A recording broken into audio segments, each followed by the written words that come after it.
Shalom, selamat pagi saudaraku yang dikasihi oleh Tuhan Yesus.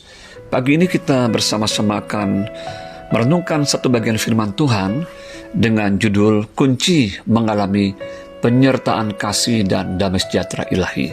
Terambil dari 2 Korintus pasal 13 ayat 11. Demikian bunyi firman Tuhan. Akhirnya, saudara-saudaraku, bersukacitalah, usahakanlah dirimu supaya sempurna. Terimalah segala nasihatku, sehati sepikirlah kamu, dan hiduplah dalam damai sejahtera. Maka Allah sumber kasih dan damai sejahtera akan menyertai kamu. Di akhir suratnya kepada jemaat yang ada di Korintus, Rasul Paulus memberikan salam penutup yang merupakan pesan yang sangat penting, tidak hanya untuk jemaat yang menerima surat itu, tetapi juga untuk kita yang hidup di zaman sekarang ini. Pesan itu sangat jelas, sederhana, dan spesifik, yang merupakan kunci bagi kita orang percaya untuk mengalami penyertaan kasih dan damai sejahtera ilahi. Yang pertama, bersukacita. Berulang-ulang, Rasul Paulus mengajarkan kita untuk bersukacita senantiasa di dalam Kristus, seperti yang dikatakannya di dalam Filipi 4 ayat 4, yang berbunyi demikian, bersukacitalah senantiasa dalam Tuhan. Sekali lagi kukatakan, bersukacitalah. Sukacita dalam Tuhan adalah sesuatu yang keluar dari dalam hati kita, yang berasal dari kepenuhan Roh Kudus. Karena sukacita adalah salah satu buah Roh Kudus. Hati yang dipenuhi dengan sukacita akan melimpahkan ucapan syukur kepada Tuhan dan membuat hati kita mengalami kasih dan damai sejahtera ilahi. Yang kedua, usahakanlah dirimu supaya sempurna. Kata ini dalam bahasa Yunani menggunakan kata katartizo yang berarti membuat pas atau lengkap, memperbaiki yang rusak menjadi baik, meletakkan sesuatu pada yang seharusnya, atau membuat seseorang menjadi yang seharusnya.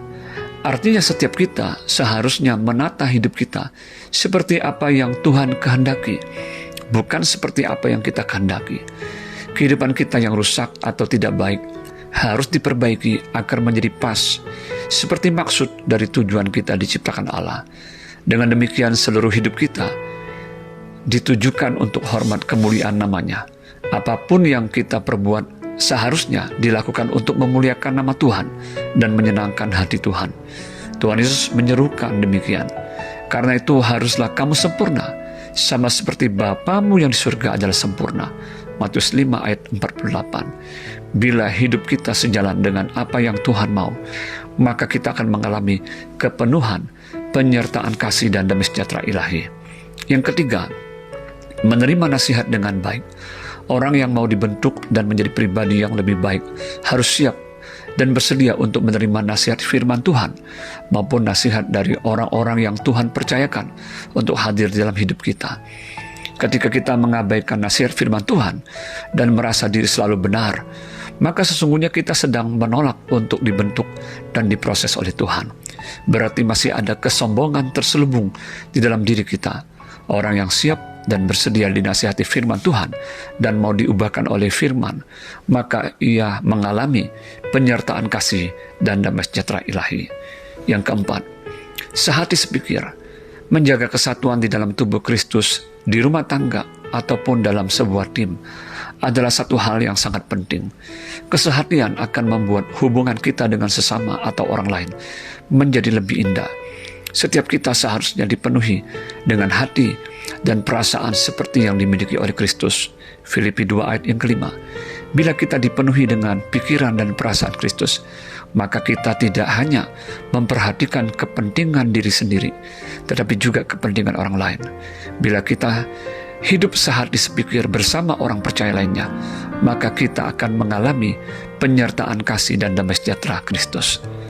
Dan yang kelima, hidup dalam damai sejahtera. Kristus adalah sumber damai itu sendiri. Dialah yang telah mendamaikan kita dengan Bapa.